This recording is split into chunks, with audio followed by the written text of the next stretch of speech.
So it's with pleasure that I want to introduce Dr. Gardner. Dr. Gardner is an associate professor of history at the University of Texas in San Antonio. I've never been to San Antonio, although I've heard that it's a wonderful place and I should visit. You must come, yes, it's wonderful. In San Antonio, she's a member of the UTSA, which is short for University of Texas San Antonio, Academy of Distinguished Teaching Scholars, and winner of the President's Distinguished Teaching Award for Core Curriculum. Dr. Gardner earned her BA from Georgetown University as well as the MA and PhD from the University of Cincinnati, where she also has a certificate in women's studies.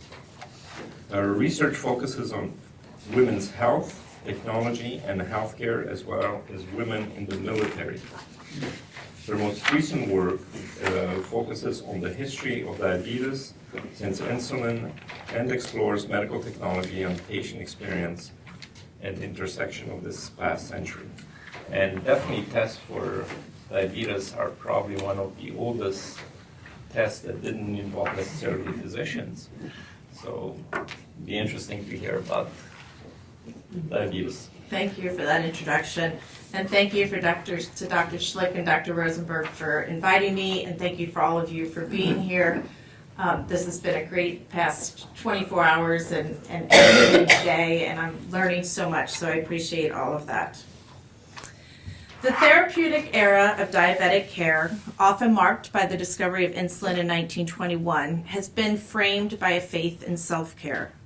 Insulin promised a means to control this complicated and chronic illness, and in lieu of a diabetic cure, a promise of diabetic control became the central tenet of medical intervention for diabetic therapy for going on almost a century now.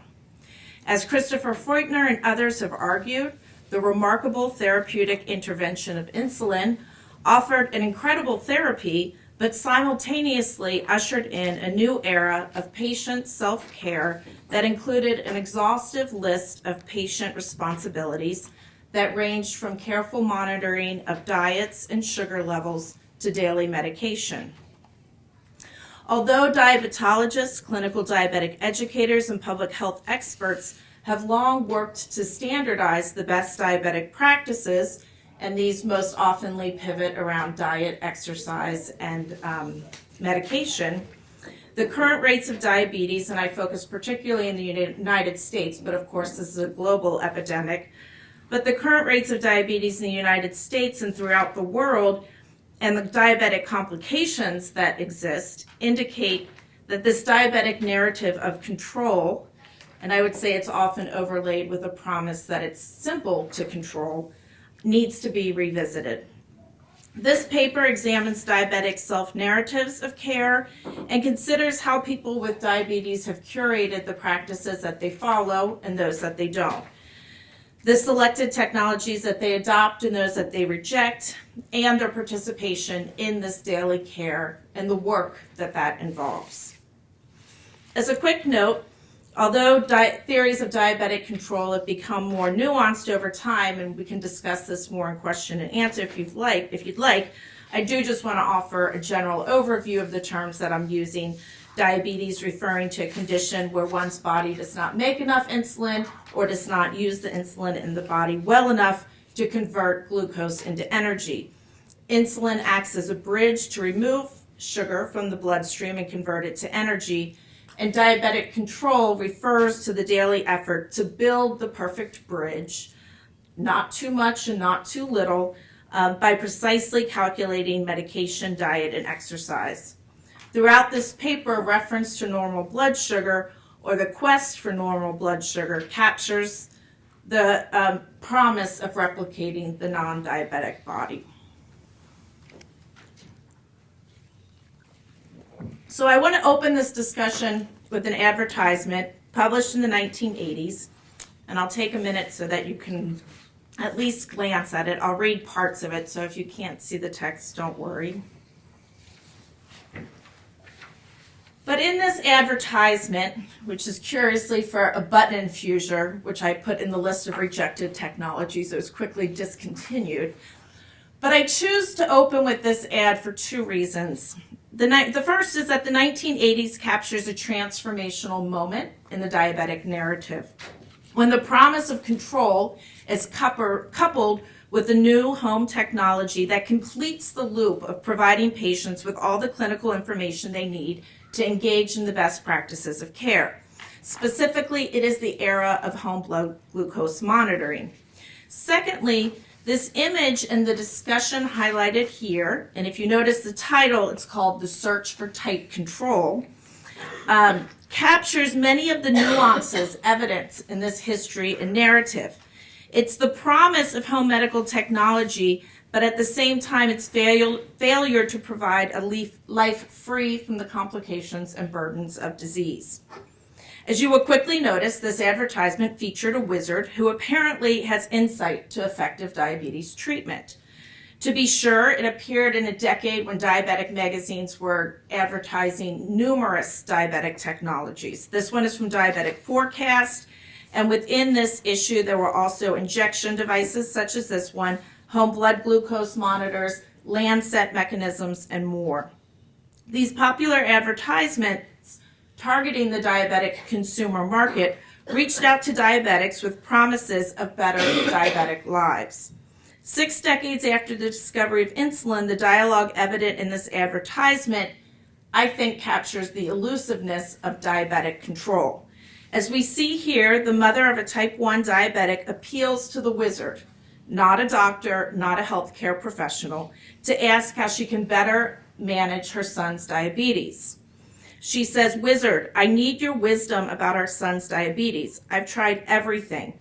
He's on home blood glucose monitoring and his blood sugar is still over the limit of 150. The answer is a new medical technology, which will foster better control." And the wizard proclaims, "Well, madame, for many like your son, 'tis often not possible to get tight control glucose control with just 1 or 2 shots a day. It may take 3 or 4 shots a day, plus home monitoring." Almost as an afterthought, the wizard advises the mother to discuss this product with her son's physician. Who is this wizard, or who is he meant to represent? The wizard has no attributes of medical certification and is not meant to stand in for the physician. And yet the mother, who's depicted as an advocate for her son, and very often type 1 diabetic mothers have been huge activists in the quest for more and better diabetic technologies, is educated about diabetes and eager to improve her child's care, and she's turning to this wizard for expertise and guidance. More importantly, she is questioning the wizard about precise blood glucose levels, insinuating that although she is adopting the most promising contemporary technologies, diabetes control remains elusive. I think this advertisement highlights the difficulty of diabetic control and encourages creative therapies for diabetic control. In this case, the button infuser will allow for multiple daily injections of insulin, and perhaps that's the key for this patient. Now, as a brief background, as was alluded to in the introduction, diabetic self-care has been part of the history of diabetes throughout time. Insulin has been in use since the 1920s and oral hypoglycemic agents since mid-century. And from the onset of the therapeutic era, diabetic technologies entered the home. Patients learned how to clean and sterilize syringes over a kitchen sink, to measure insulin and to self-inject. Patients learned to do small chemistry experiments to determine the sugar level in their urine. Using a Bunsen burner, copper sulfate, and other chemicals, they conducted these tests to diligently record the amount of sugar in their urine. While urinalysis had its attributes, it was low cost, it was painless, and it offered some data. It indicated if you were spilling sugar or not, but it was difficult and frustrating to interpret the data for both patients and medical professionals. It offered no insight to hypoglycemia or low blood sugar. It varied according to individual renal thresholds and offered little precision. And I want to turn here to one archival record, which is a set of letters that were exchanged between a priest named Father Cahill and his doctor, who was Dr. Sumoji.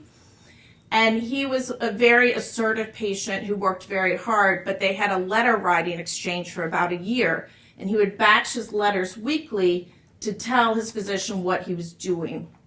And I just want to give you some excerpts of this because one of the points I'm trying to make in this talk is that I think the work of diabetic care sometimes gets erased in the advertisements for technology, the knowledge about the technology, and the discussion about diabetes. But in fact, the diabetic records that we have throughout the 20th century, and I'll include some very recent ones in the 21st century as well, capture this work that's taking place. So in 1947, Father Rahill writes a letter to his physician. Yesterday's report looks like the war debt, doesn't it? The combination of the reduction in protamine insulin and the Sunday schedule, in my mind, is the culprit. Put another way, Rahill followed recommendations for diabetic control, but he could not achieve it. In another letter, he analyzed how his diet impacted his sugar levels. To his physician, he writes, as you will note from the enclosed report, last night I ate 3 slices of bread, 1 more than the previous evening, and 2 more than the assigned amount. The urinalysis this morning remained negative. Judging from the results of the day, I am becoming adjusted to the rearrangement of the diet, namely 30, 25, and 45% as a daily division of total quantity. In another letter, he outlined his other dietary modification, and he writes, for the past several months, the period between breakfast and lunch has almost uniformly resulted in a spilling of sugar in the urine. To counteract to a great extent, I have omitted fruit for breakfast, but have not succeeded entirely in overcoming this aforementioned tendency. So this mid-century written exchange between doctor and patient reflects a cooperation that I think has been evident in diabetic self-care since the discovery of insulin, and even before then as well. Diabetic record keeping offered patients insight to the disease, but just as importantly, it provided physicians with valuable insight about the daily impact and intersections of medication, diet, and exercise. And this is particularly noteworthy in the years after insulin, when so many people didn't understand how it functioned. That knowledge came from these reports that patients brought to their physicians on a regular basis. The sentiment expressed in Rahill's letters reflects a cooperation that I have found in several diabetic practices, Priscilla White's practice, Elliot Joslin's practice, Emoji's practice, and they reflect this idea of empowering patients for self-care, but also keeping a dialogue with their physician. In another letter, Cahill proudly proclaimed, here I am with another theory of my own. So we can see that he's working through the ideas of how to manage his diabetes. Nearly 3 decades after the discovery of insulin, but long before blood glucose monitors entered the home, these mid-century letters attest to the daily work and regimen involved in balancing insulin, diet, and exercise. Throughout the 20th century, consumer products have emerged to help patients better quantify their disease, assign numbers to it, and measure it with greater precision. By 1941, patients could replace the chemistry set practice of Benedict's urine test and replace it with the Clinitest tablet. Patient records attest to the fact that diabetics adopted urinalysis and generated data that could be used as a guidepost for determining medication. The Clinistic reagent strips, which allowed activation on a filtered paper strip, simplified urinalysis in 1956. And as promised in this advertisement, it allowed patients to quote-unquote just dip and read. Such advertisements promised improvements, and I would argue they delivered some, but they also introduced an increasingly common narrative that diabetic technology paved the way for simple diabetic control. In other words, diabetic advertisements, specifically for diabetic technologies, mapped on to diabetic education, they mapped onto patient manuals, and they insisted that the riddle of diabetic care could be solved with better access to technology.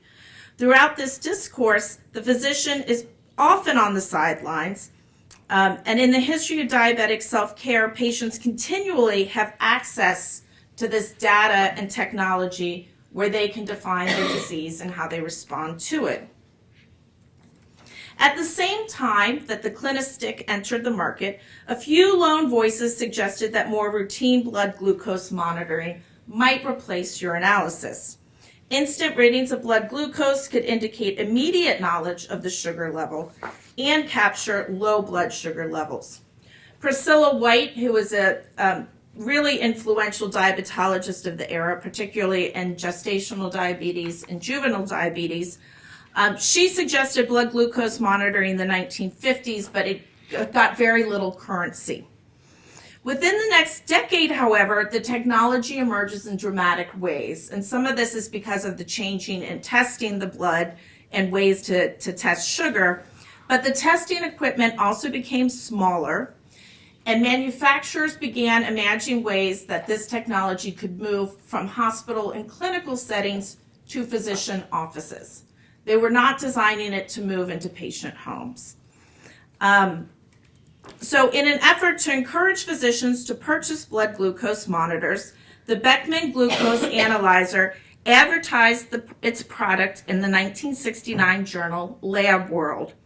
It sold for $650. It would take 1 minute and 1 drop of blood, and it promised instant true glucose concentration. While I have limited information about how many physicians' offices acquired this machine after seeing the advertisement, one diabetic did, and he became a patient activist to get patients access to blood glucose monitoring. And that's Dr. Richard Bernstein, who some of you may know, if not from this story, from the Bernstein low-carb diet. And he's pretty much created an industry in treating diabetes since his experience with the blood glucose monitoring. And I'll say a little bit more about that. But Dr. Bernstein, then in his late 30s, and then not a doctor, I should point out, was struggling with diabetes, particularly low blood sugars. And as he explains here, he had just recently changed jobs. That's the context of this quote. I was still receiving trade journals from my old field, and one day I opened the latest issue of a publication called Lab World. I came upon an advertisement for a new device. I marveled over the instrument. It had a 4-inch galvanometer with jeweled bearing, weighed 3 pounds, and cost $650. I tried to order one, but the manufacturer wouldn't sell it to patients, only to doctors and hospitals. So, of course, he worked his way around this. His wife was an MD, and he asked her to order it for him.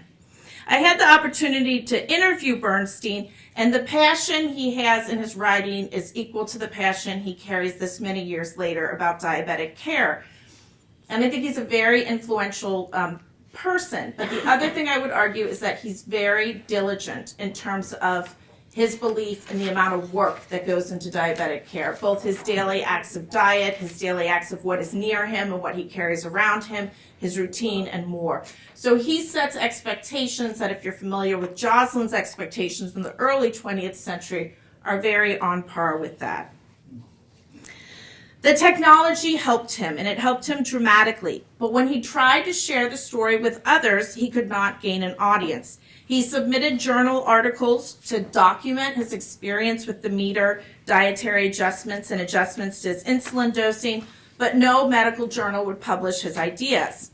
He ultimately decided he needed an MD if he was going to have any legitimacy in the field, and in 1977, in his mid-40s, he returns to medical school. He became a patient activist and is still a patient activist to this day. He's published 6 books on diabetes and has a very large following. But it started with his activism that patients should be able to do self-blood glucose monitoring in the home. That, of course, wasn't the only factor. Throughout the 1970s, there were some clinical trials done with pregnant diabetics and taking the blood glucose monitoring into the home. There was more data coming out about the complications of not having normal blood sugar. So these different factors came together, and by the 1980s, it emerges as a viable and a potentially lucrative diabetic market.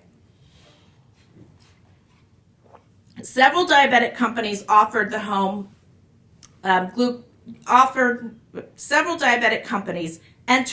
glucose market in the 1980s. Becton Dixon, Bayer, Accu-Chek, to name a few.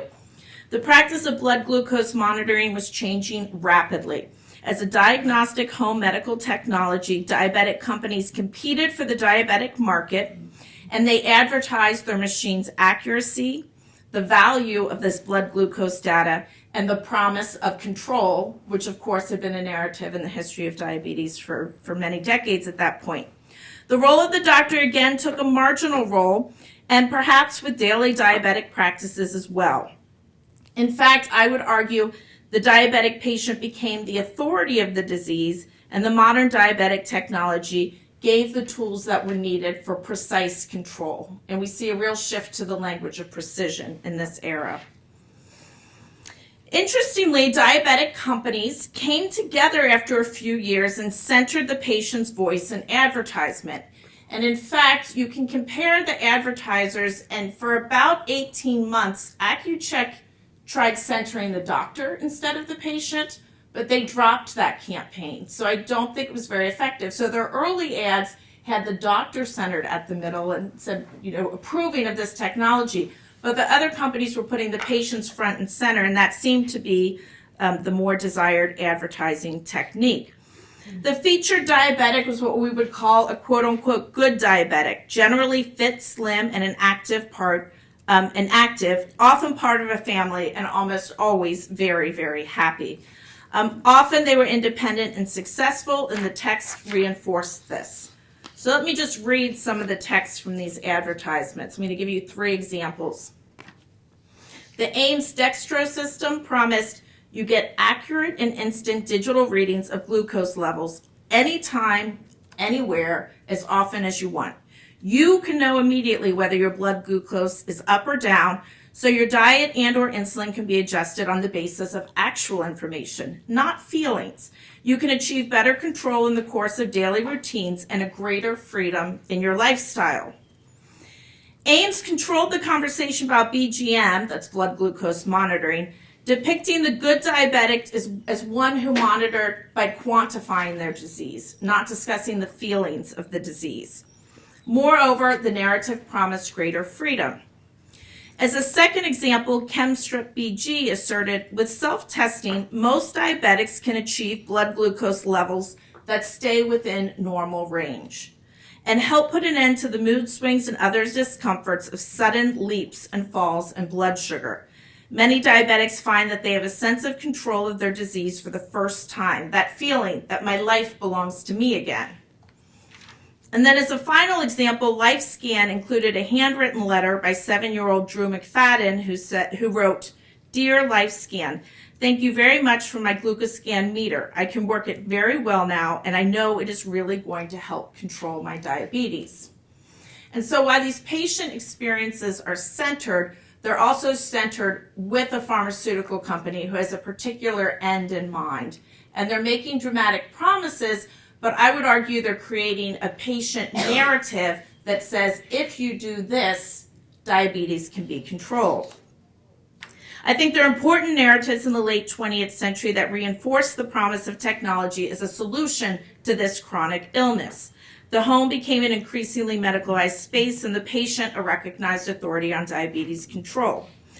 The advertisements that accompanied the first and second generation of blood glucose monitors generally featured white middle-class diabetics, but by the end of the decade, advertisers had broadened the lens to feature more diverse diabetics, and by the 21st century employed diabetic superstars such as B.B. King to endorse their products. And in American advertising, you can particularly see a shift, including more African Americans and more Latinos in the advertisement. And of course, this maps onto the diabetic in the market in the United States, where there is a higher percentage of African Americans, diabetics, and American Indians who are facing diabetes than the Anglo population. So for the remainder of this talk, I'm going to kind of shift gears and jump into some more recent trends and some online spaces that have recorded diabetic dialogues of the 21st century that I think are different than the ones I've just reviewed. I will also say this online space I'm about to share with you has created space for diabetic hacks, sharing ideas and theories, and publicizing self-care practice. It's also created 21st century online support groups, which are often referred to as the DOC community, the Diabetic Online Community, that offer dynamic spaces of disintermediation as patients turn to one another to collaborate in a space that's very specifically framed as non-medical and yet filled with medical information. Such online forums indicate that diabetics are creating carefully scripted spaces to turn to one another to get more information about their diseases. They're deliberately structured outside the medical lens. And here's just a few examples of that. On one very active Facebook group that's largely Medtronic users, it says, also, we are not doctors, so please, what works for one may not work for another. Always ask or tell your doctor and team if making changes to your pump setting. Another group called 2 Diabetes. Beyond Type 1 is a nonprofit organization changing what it means to live with diabetes. Through platforms, programs, resources, and grants, it's uniting the global diabetes community and providing solutions to improve lives today. And then another group begins its conversations by saying, this group is not for medical advice. We are not doctors. The conversations that are taking place on the diabetic online community, I would argue, can be clustered into these six categories. Diabetic technologies, and I think these can be very broad. They can include dietary changes, what blood glucose monitor to use, what medication to take, how to mix medications, traveling with medications, and more. Self-identity can be anything from the practice of recording the diseases, the diaries that are kept, to making the diabetic technologies personal. There's a whole market for ways to design your diabetic technologies, wraps that can go around them to make them more personal. Diabetic diets are a very hot topic for conversation, and they're also a space where I would say you see the most questioning about actions that would be seen as coming from a quote-unquote bad diabetic. So I give an example here where someone says, what do you do when you drink beer? And so these spaces have also created a way of exchanging information outside of that good and bad dichotomy. There's also a lot of discussion about practical and economic uses. Most recently, a petition to support the regulation against price hiking of insulin. They're political as well. And then they're general, just general questions about how you react to certain challenges with diabetes treatment. I would argue that patients are disrupting many conversations about diabetes within these online forums, and most notably exposing, one, the challenges of controlling disease, this disease in particular, and two, documenting the difficult work that goes with it. And so I just want to give one particular example. There's a movement called We Are Not Waiting that was brought together by a group of computer hackers in 2015. And for years, they had been hearing that diabetic technology was moving to a closed-loop artificial pancreas system. But they were frustrated with the promise and unfulfilled by the pace of technological advances. So a small, but I would argue incredible group of computer hackers began to hack insulin pumps and build their own artificial pancreas system.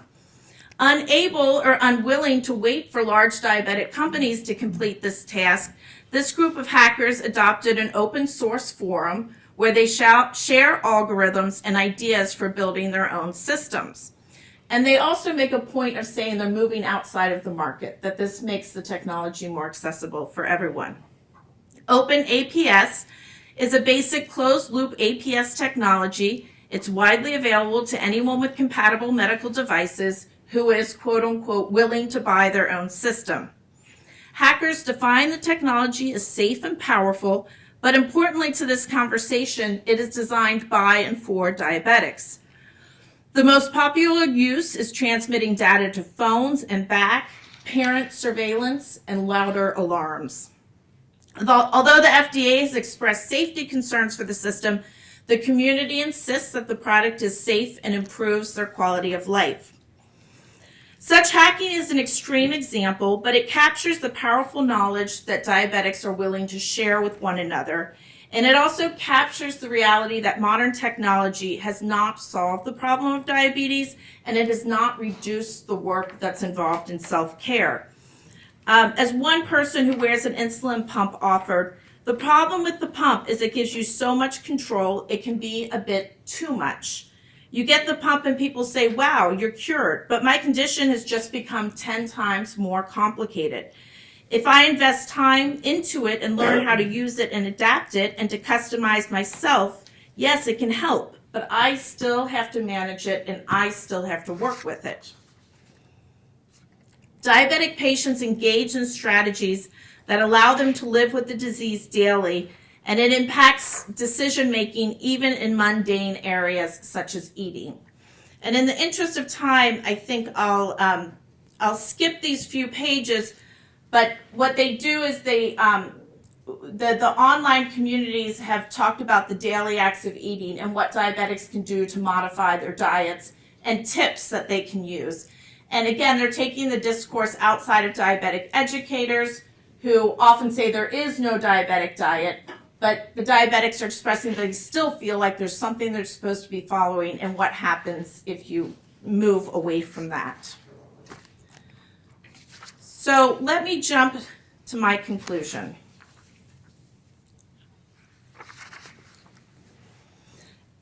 In conclusion, as we consider diabetic therapies over the past century, and particularly in recent decades, does the emphasis on self-care and transition of clinical data to the home create a pathway for medicine without doctors?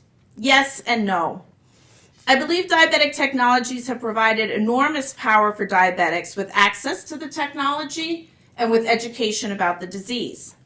I think the technologies have inspired change and improved lives and individual outcomes. However, I think the role of the physician in diabetic care is as important as ever. And I kind of outlined 5 reasons here, but the first one being very obvious, that in spite of all these technologies, the diabetic crisis is getting worse every day. So if there's a claim to technological solutions, it needs a little more backup. I do think diabetics get more individual solutions when they speak to one another. And I would also argue that the new narrative I see emerging in the 21st century is diabetics talking about solutions with one another more so than with an MD or in addition to an MD. And I do think that could be a liberatory practice. But the main reasons I think that diabetics and their association with doctors is vital to continue is I think diabetics need allies and advocates in this world. I told Jeremy last night at dinner that I was going to bring him up in the talk today because I was driving home one day after working on some of this, and he was on NPR doing a political piece about the importance of insulin being accessible to everyone. And I think diabetics need that advocacy on behalf of MDs, and in this case, a historian as well. I also think life with the disease, the daily acts of care, the medical expertise required for synthesis of data is overwhelming, as has been documented in many studies of diabetic psychology, and I think doctors ease that sense of overwhelming. And then finally, I think there needs to be questions about what the technology, the potential of the technology and the limits of the technology, and I think that should be informed by physician expertise as well. And so I'll end on that note.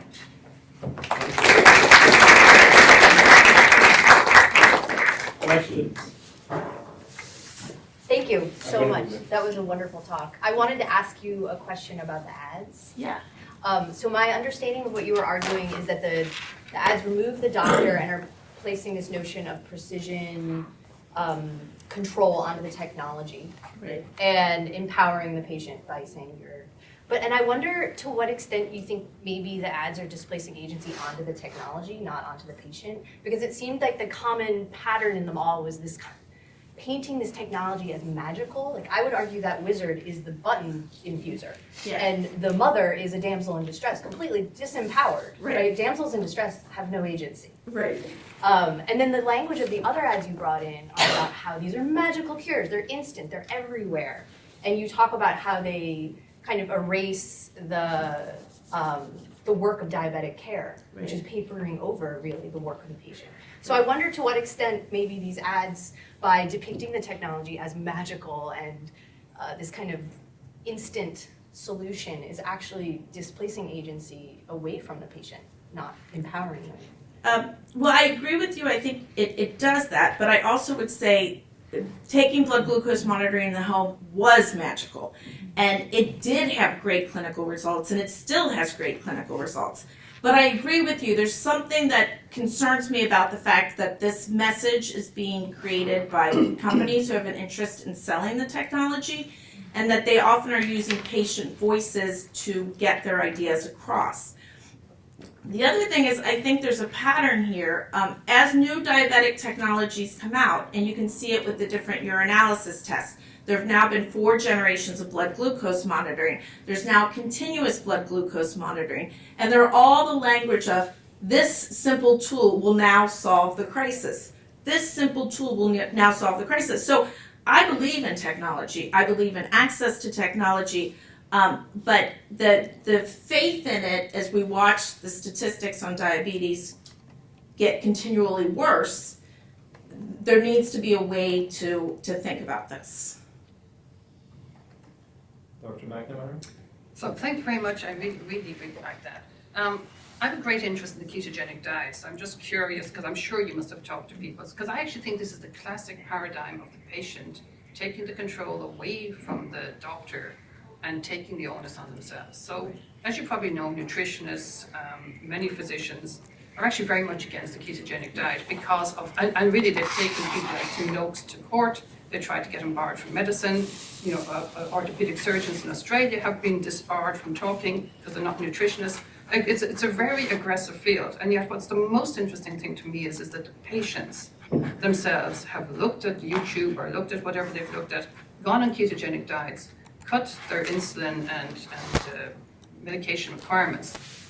Have you talked to them? Because I'd love to hear, like, they have truly taken the full agency. No, I haven't talked to them, but I've got different records of them speaking about it, and I absolutely agree with you, and it works. I mean, this is the thing, it works. So then you wonder, why is there this hostile reaction from the medical field? And Bernstein's actually a great example of this because his diet is based on that. And so in one of the conversations that I cut in the interest of time, a patient said, I'm on Metformin, I don't want to ask the doctor this question, but have any of you gotten off it with diet? And the majority of people who wrote in had gone on the low-carb diet.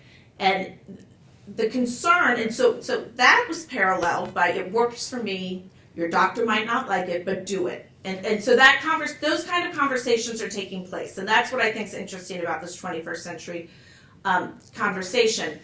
But the other thing is, patients also wrote in with, you need to live your life. So these sorts of changes need to be systemic. You can't do it for a month, for 6 months, for a year. So if you can do it systemically, it can work. But if you can't live your life like that, don't rely on it. True, but I think it's a great example of, you know, I would do what works rather than, I mean, because the other paradigm, and I don't want to get into ketogenic diet, is the situation's getting worse all the time, as you quoted. Right. So what we do doesn't work. Right. Right, I agree. I agree. Just a comment on the term self-care. It seems to me that we're moving away from self-care and going more into patient taking in self-management. Mm-hmm. And I consider self-care to be kind of a benign form, and that self-management involves, you know, maybe trying different diets. Some people will go on complementary treatment or alternative. But I just wanted to have your opinion on that. Do you think there is a shift from patient being more involved in self-management of their disease than self-care?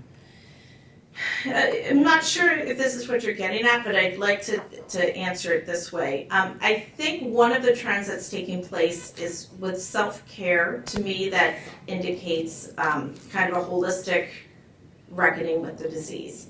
With the management, the technology promises to do some of that for you. So, for example, in the phase 3 of glucometers, they'll remember your blood glucose. So you lose the act of writing it down and explaining what happened. And so while something is gained in terms of that digital record, something is lost in terms of that reflexive action that's taking place that I would put in the category of self-care. So I do think there's a movement to self-management, but I think the technology is taking away some of the self-care. Yeah, it's very interesting things. Hi, thank you so much. I really enjoyed that. I want to ask a question about quantification, and this is actually going back to Olivia's paper yesterday about the sort of move towards that, going all the way back to the early modern period.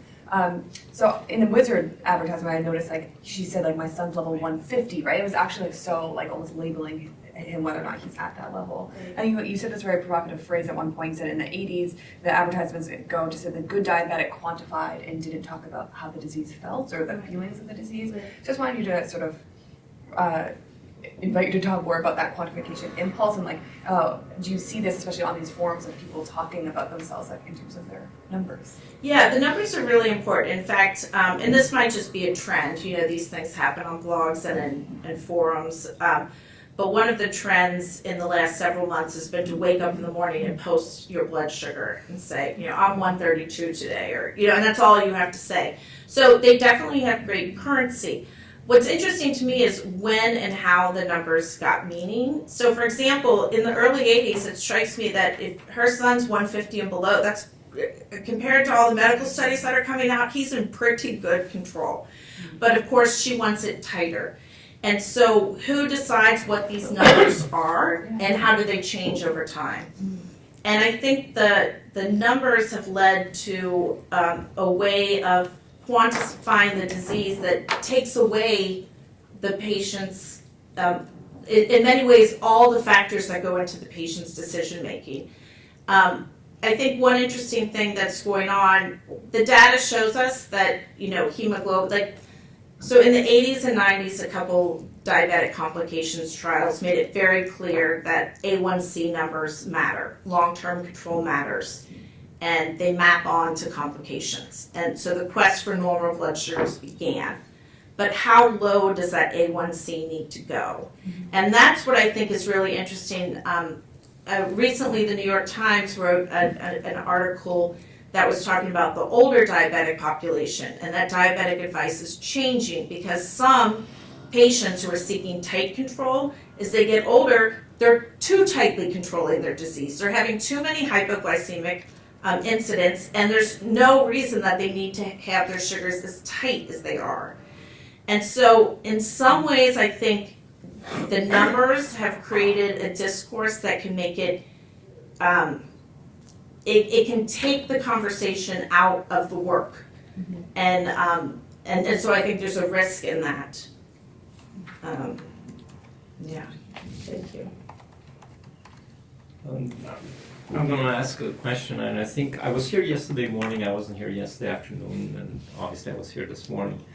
And I was struck during the 2 days that there isn't anything that addresses multiculturalism, socioeconomic status. Multiculturalism is really important in Canada because we're multicultural, not a melting pot. So it must play like a massive role in this. Why am I saying that? Because in Europe there's a very old tradition of seeing physicians less and seeing everything from pharmacists to nutritionists to a lot of other people, which probably comes in with recent immigration or people that have recently emigrated. So how does that play in the disintermediation? Because we have focused, from what I've seen in the last 2 days, on physician as being the key disintermediation. Now, if you switch the physician for a nurse practitioner or for a midwife, to me, that's not really disintermediation. This is like you're switching healers. But how does this cultural and money affect life? My personal experience regarding a very important difference, cultural difference between Europe and North America. And I'm talking from personal experience in discussing many, Italy. several, Must be Italy. It sounds like it's Italy. Italy, Spain, and long story. By Italy, yes, the primary. Cholesterol would be an excellent case, especially for quantification.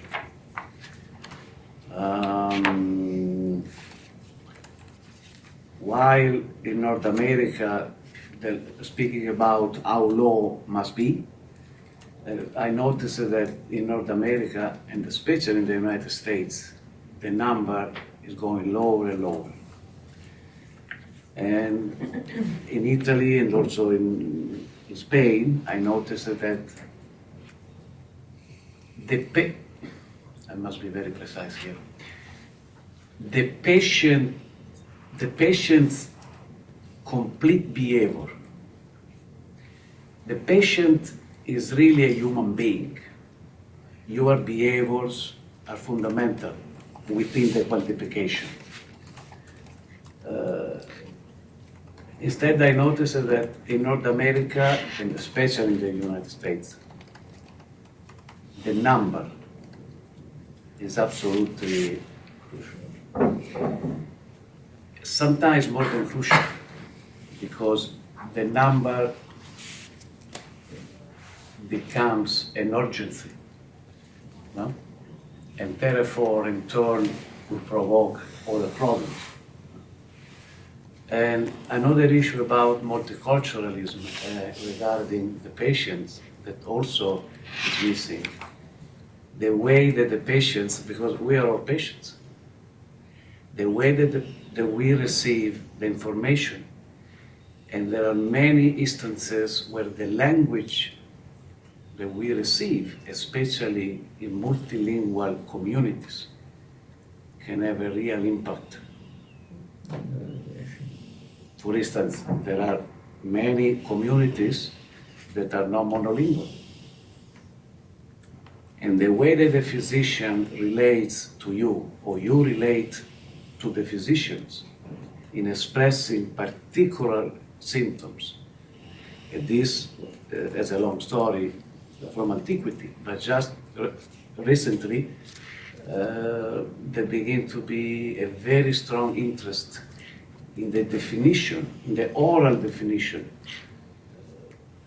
about pain. See, pain is extraordinarily difficult to quantify. But the problem is that many times when a patient goes to a physician, the physician specifically asks, what kind of pain? And the physician will act, will suggest, will propose something according to your own adjectives. This is already complicated in a monolingual environment. Think in a plurilingual environment. You have experience with a particular group which are military. Mm-hmm.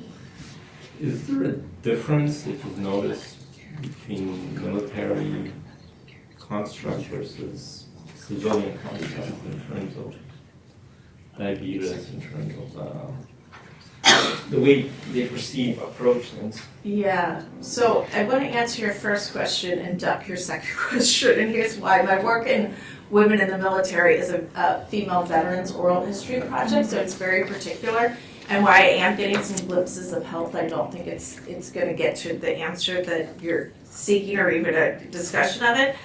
But your original question, I think San Antonio is actually a really unique place to think about diabetes. We have a large Mexican American population, which is has the highest incidence of diabetes within the Latino population, which is already a high incidence. And some of the efforts that are going on in San Antonio, I think, may speak to what you're getting at. And I think one effort in particular is to decolonize the diet. And it's the idea of the Western diet being an act of colonization. And by reframing dietary advice, not that this is the message from public health officials or the American Diabetes Association, But this is the message that our ancestors taught us. They taught us how to eat. And if we go back to those ancestral diets, we will have better health outcomes. And we actually have food businesses that have started just in the name of this. We also have a really rich history of curanderas, who are family healers who bring spirituality into the healing as well. So many diabetic projects are working with that. And then I'll just offer a third example that the other unfortunate situation we have in diabetes is we have one of the largest population of type 2 children with diabetes, which is probably linked to obesity and genetics. But one doctor in particular who used to work with an adult population, he got so frustrated, I can't do anything at this point. So he's converted his whole project and has won massive funding for this, so he's able to carry it out. But he's going into the schools and literally measuring food each day on students' trays, teaching them what is in their food and keeping account of it and tracking students over the years to see if we can teach this to children young in the schools, can we change these systematic, patterns that are happening with diabetes. So I do think, there's very relevant cultural work that's going on, not only in San Antonio, but there's some examples,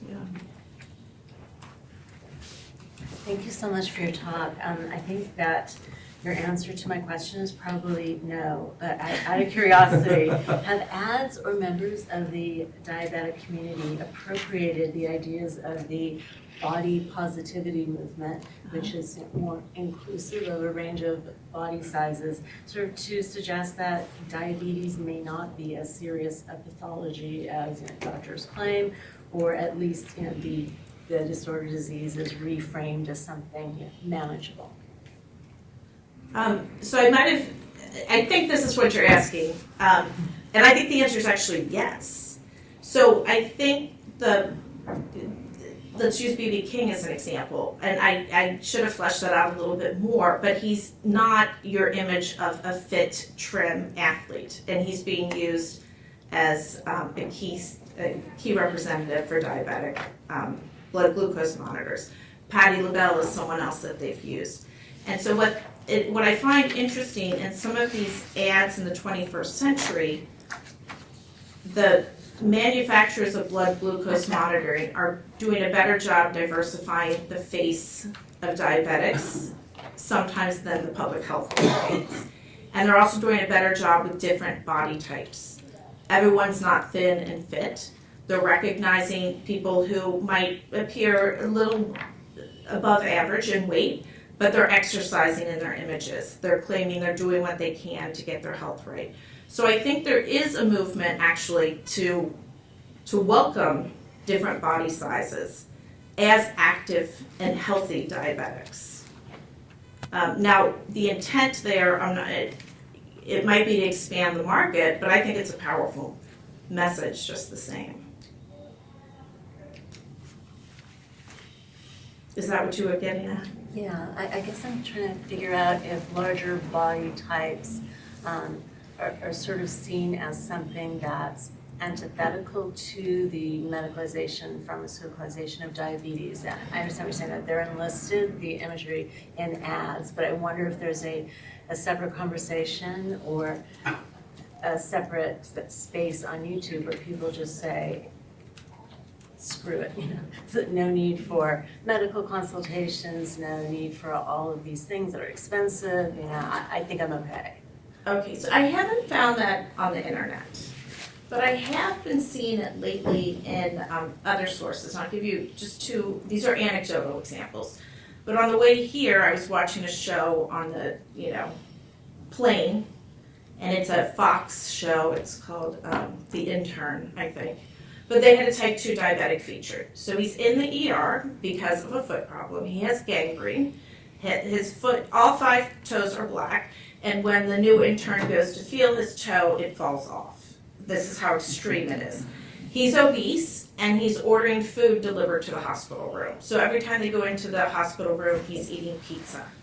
And so there's these caricatures of type 2 diabetes that I think present this extreme idea that some people are doing nothing when they have diabetes.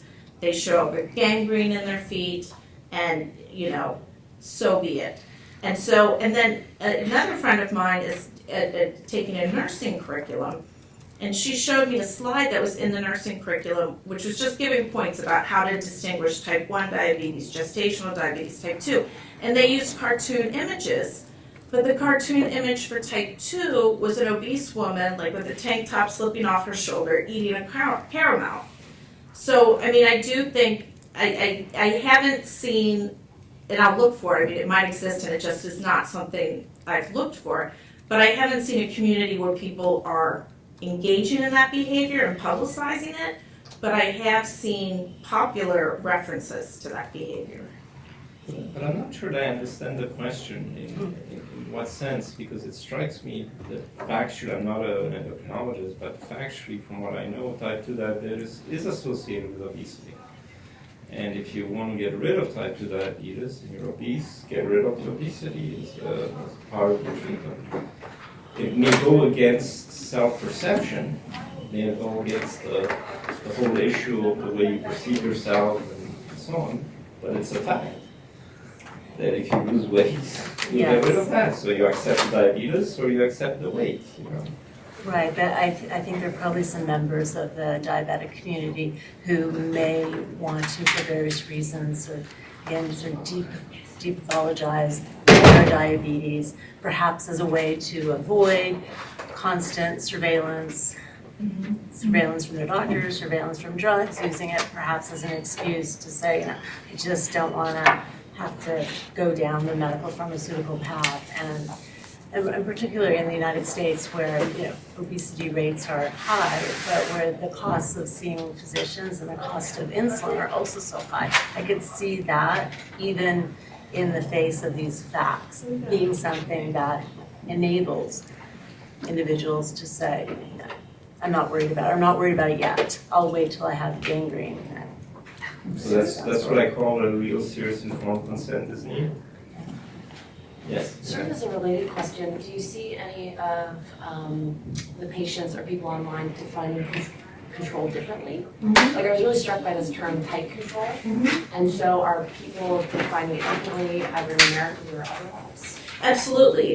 In fact, so some people, and it reminded me of the PEEPS conversation we had yesterday. I mean, some people love writing down all their information, tracking it, sharing it. They want it as tight as can be. And with continuous blood glucose monitoring, you can actually now see graphs of what your blood sugar is every minute.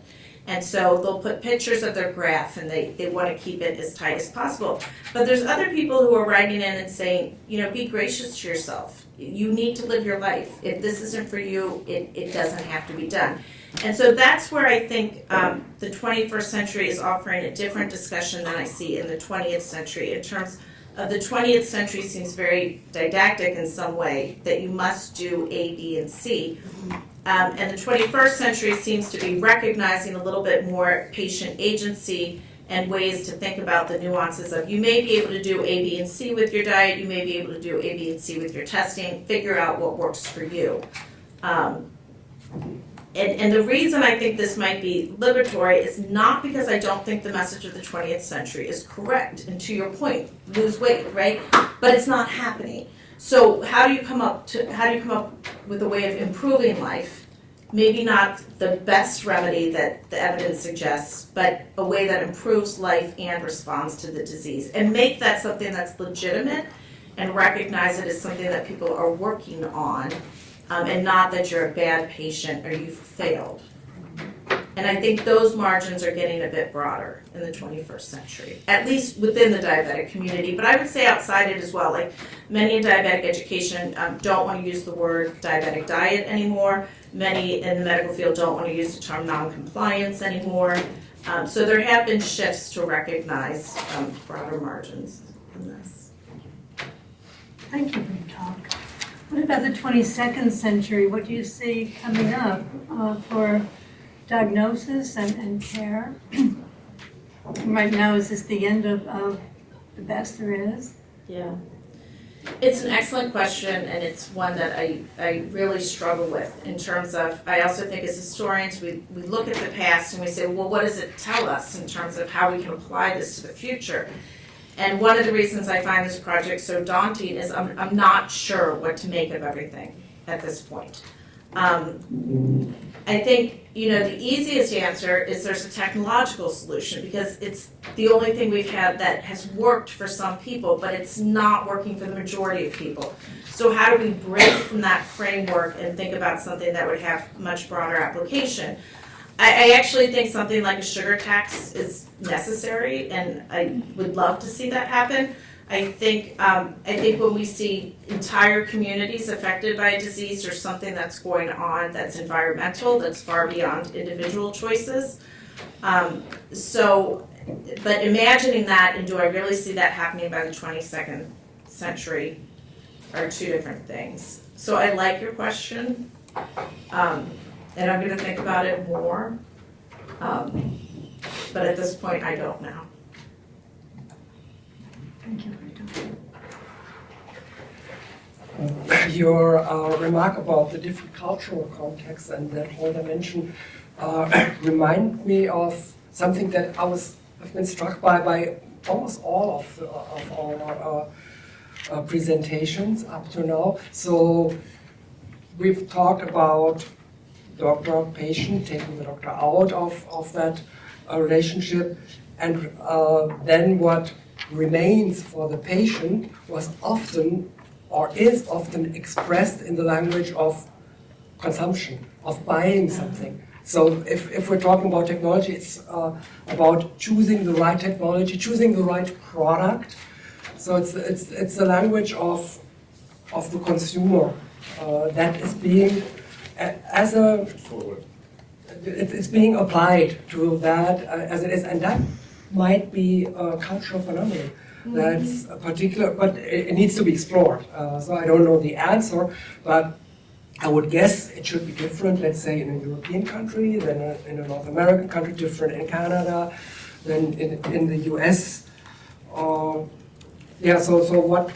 what does it mean, empowerment to the patient? Does it mean that the patient can decide what to buy? Or get someone else to buy something for him and solve the problem by buying something? It also raises the whole issue of marketing and education of the patient. I fundamentally believe that there is a real reason why McDonald's has done so well for the past 50, 60 years. So there is a discrepancy between truth, between marketing, patient education, and it, I think, plays in this. I think it plays with the Trump election, if you want to take it further. I'm not, before I said how positive I was with respect to Steven Pinker's book and everything else, I'm nervous. I'm nervous seeing what's going on in the US a little bit from that perspective. And the educational issue and telling the truth rather than couching it in euphemisms and giving, it's like the CNN ad, this is an apple. This is not a banana. This is an apple. It is not a tomato. It is an apple. I get it. And I'm getting nervous about some of the direction that I'm seeing. And I think it's not by chance that we've talked a lot about ads. For sure. That's quite striking that the whole discussion went in this direction, and for good reasons, because that seemed to be dominating. It's the market, it's the way we think.